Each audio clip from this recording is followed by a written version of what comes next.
Bonjour les parents d'ados, bonjour les ados, c'est un plaisir de te retrouver aujourd'hui pour t'expliquer un petit peu comment être zen quand tu as des ados à la maison. En effet, le fait d'avoir des ados à la maison, ça nous donne du fil à retordre et il va falloir, on va dire, se sortir un petit peu de tout ça parce que ça peut être compliqué, ça peut apporter des disputes, ça peut engendrer des cris. Il faut surtout prendre du recul par rapport à ça. Donc bien évidemment, tout le monde a des petites habitudes pour retrouver un petit peu de moments de calme, de la zénitude et faire en sorte que les tensions s'apaise.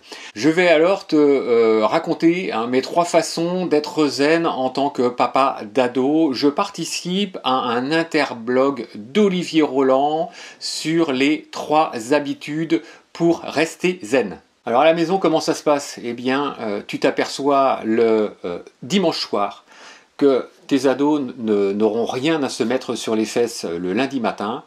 Et ça, ils te le diront parce qu'ils n'ont pas mis leur linge au sale pour pouvoir faire les machines. Donc là, c'est compliqué parce que ça va engendrer du stress, ça va engendrer des cris. Tu vas aller leur dire, ce serait bien que tu puisses mettre ton linge, il va pas arriver tout seul, ton linge dans la corbeille, pour que les machines puissent être faites. Tu peux leur dire également de faire les machines parce que bon, ils sont grands et ils peuvent faire eux-mêmes. Hein, ça s'appelle de l'autonomie et c'est pratique. On ne sera pas toujours là pour faire à leur place. Et donc à ce moment-là, ils te regardent avec un air bête en te disant mais il y a le temps, je vais faire ça tout à l'heure. Alors tout à l'heure, pour eux, c'est pas comme pour nous. C'est-à-dire que pour eux tout à l'heure, ça peut être dans 1 heure, mais ça peut être dans un jour, ça peut être dans une semaine, voire dans un mois. Et au bout d'un mois, je ne t'explique pas l'accumulation de linge qu'il y aura dans la chambre ou dans la salle de bain.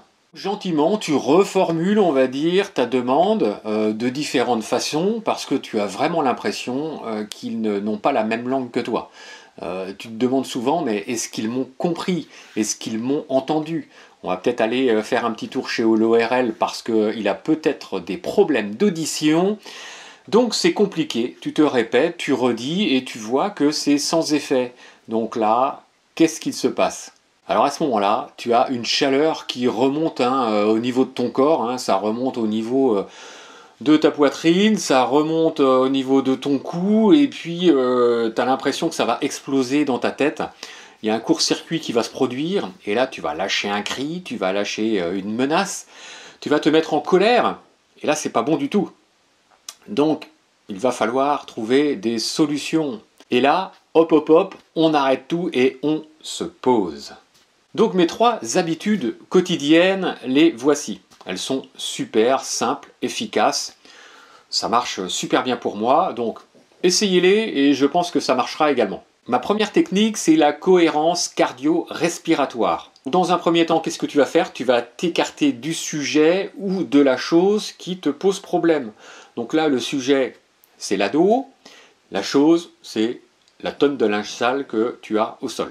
À partir du moment où j'ai écarté tous les facteurs de stress, c'est-à-dire que je me suis replié dans un autre endroit, eh bien je vais rééquilibrer mon système nerveux par la respiration. Cela permet de faire retomber la pression et d'avoir des effets positifs sur mon organisme. Donc celle que je pratique et qui me procure le plus, on va dire, de bien-être, c'est le fait de ralentir ma respiration petit à petit, bien évidemment, parce que sinon tu vas tousser. 6 respirations par minute. 6 respirations par minute. Tu vas inspirer 5 secondes et tu vas expirer 5 secondes. Et tu vas voir que ça va te faire un effet bénéfique. Tu vas te sentir mieux, peut-être planer, parce que là tu apportes, on va dire, de l'oxygène, tu vas bien oxygéner ton cerveau, donc peut-être, donc là tu vas obtenir vraiment un bien-être et de la zénitude. De préférence, fais-le à l'extérieur, où l'air est pur. Si tu ne peux pas, s'il fait trop froid, s'il pleut, tu le fais à l'intérieur, dans une pièce aérée. Donc n'hésite pas à ouvrir la fenêtre, bien évidemment. Donc c'est une technique que j'ai appliquée également quand j'étais ado, juste avant d'aller à un devoir sur table, quand j'étais au lycée. notamment pour le bac. Et je trouvais que cette technique eh bien, m'apaisait et j'étais beaucoup plus concentré pour le devoir. Donc c'est vraiment une technique qui fonctionne très très bien, que tu peux appliquer à n'importe quel moment, et c'est pratique parce que tu peux l'appliquer n'importe où, en voiture, chez toi, au travail. Donc n'hésite pas à penser à ta respiration, à ralentir ta respiration. Alors ma deuxième technique que j'utilise également pour retrouver la paix intérieure, c'est chanter ou pratiquer un instrument de musique. Donc moi c'est plutôt le chant parce que instrument de musique j'en joue un petit peu mais je suis pas assez calé pour en jouer. Mes ados jouent tous un instrument mais moi non.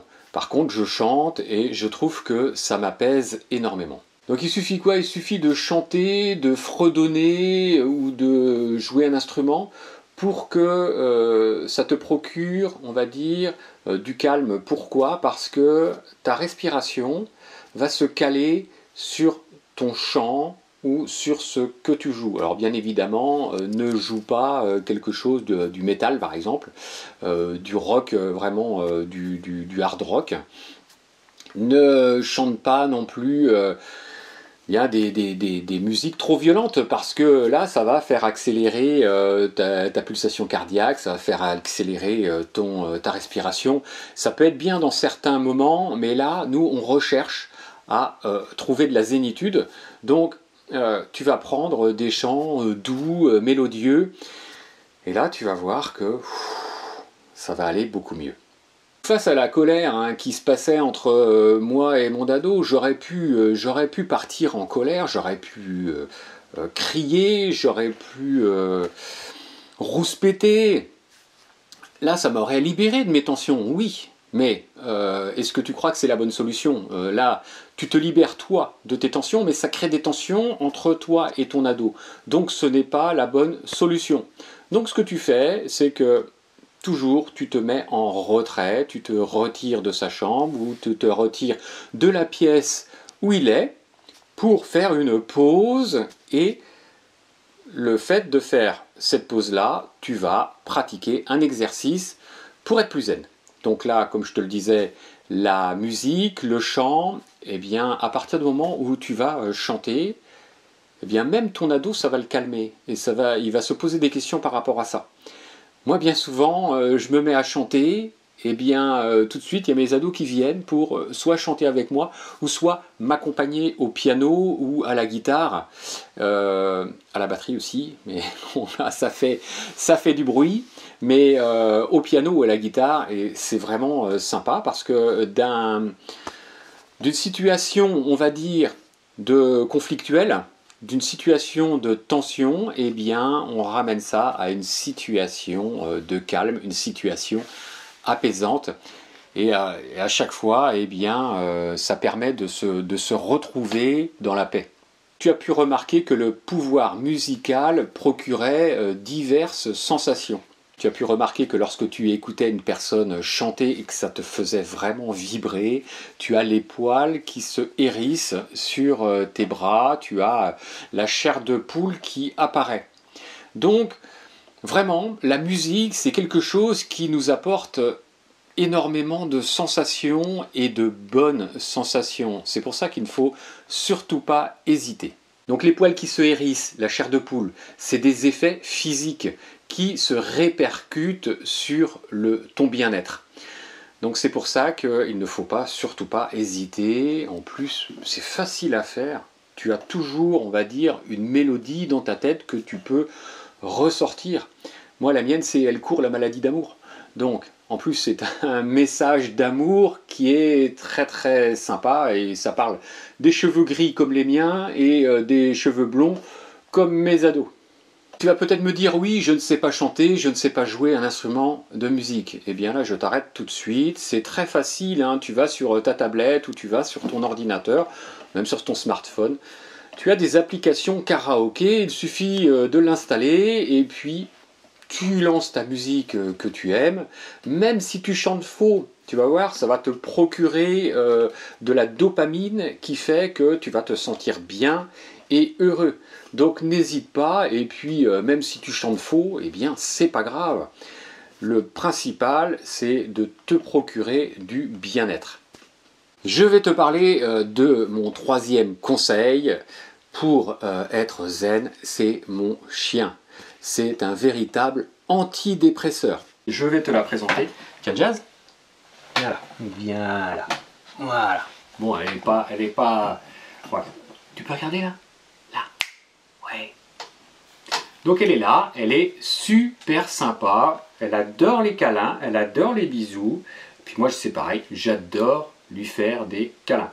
Donc pour être zen, eh bien, vous avez un chien comme ça. C'est un chien que j'appelle un chien-chat. Et c'est très très sympa. Tu fais un câlin, Jazz? Oui, c'est bien. S'il y en a bien un qui ne fait jamais la tête, eh bien, c'est mon chien. Il est toujours là pour m'accueillir quand je rentre du travail, quand je rentre d'une course. Il est toujours là, il remue la queue et il me regarde avec des yeux attendris et il fait vraiment partie de la famille. C'est une petite cavalière King Charles qui s'appelle Jazz et rien que son nom, eh bien, ça donne envie de swinger. Donc dès que je sens que ça monte, dès que je sens que ça va éclater, je m'écarte, on va dire, de la cause du problème et je me dirige vers mon chien qui se trouve souvent dans sa corbeille et puis tout de suite elle me voit arriver, j'ai même pas besoin de lui dire pourquoi, elle le sent et là elle se couche. Et elle attend quoi? Elle attend les caresses. Et dès que ma main s'approche, eh bien, elle est heureuse de recevoir ces caresses. Et en retour, eh bien, moi, ça m'apaise. Et je trouve ça franchement très très bien. Et c'est très rapide, on va dire. Tout de suite, on ressent le bien-être, les bienfaits de ces câlins.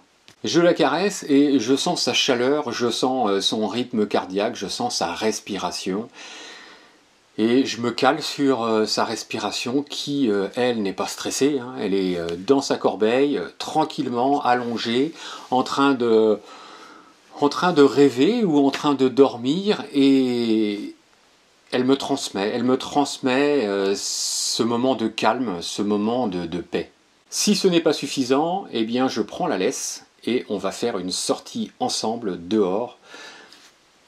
Mon chien est content parce que ça lui fait une sortie supplémentaire et puis moi ça me permet, on va dire, de respirer et de regarder un petit peu tout autour de moi et d'admirer un petit peu la beauté de la nature, que ce soit au printemps les bourgeons, les petites fleurs qui apparaissent, en été eh bien ce sont les fruits, les cerises, les fraises, les abricots, que ce soit en automne où il y a une multitude de couleurs dans les arbres dues aux feuilles.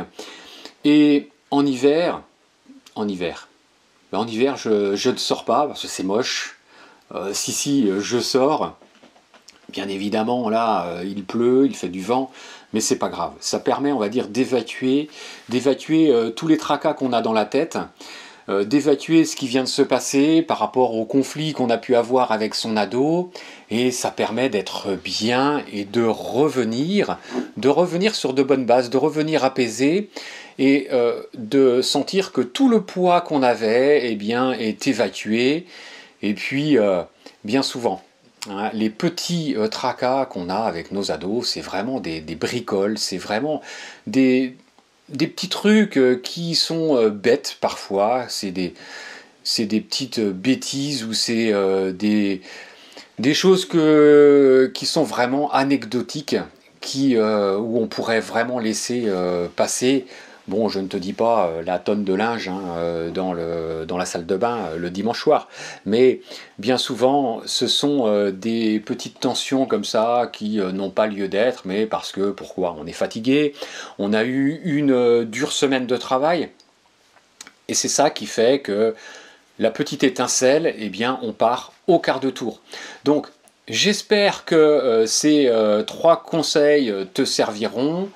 Si tu n'as pas de chien, franchement, je te dis, moi, un chien à la maison, ça nous a servi pour nous, ça nous a servi pour nos ados. Chaque fois qu'ils avaient une difficulté, soit ils allaient se confier, soit ils allaient vers le chien. Le chien, je suis sûr qu'il a entendu beaucoup de choses que nous ne savons pas. Le chien a des secrets en plus il ne peut pas les répéter, donc c'est pratique pour l'ado de pouvoir parler à son animal. Ça peut être un chien, mais ça peut être également un chat, ça peut être des poissons rouges. Les poissons rouges, c'est pareil. Quand on regarde des poissons, eh bien, ça permet une zénitude. C'est comme si on regardait un feu de cheminée. Donc en tout cas, j'espère que tous ces conseils te serviront. En tout cas, moi, ça m'apaise. Je te dis à très bientôt. Comme d'habitude, tu t'abonnes à cette chaîne, tu me mets un like si tu l'as aimé. Et je te dis à très bientôt. Allez, ciao ciao!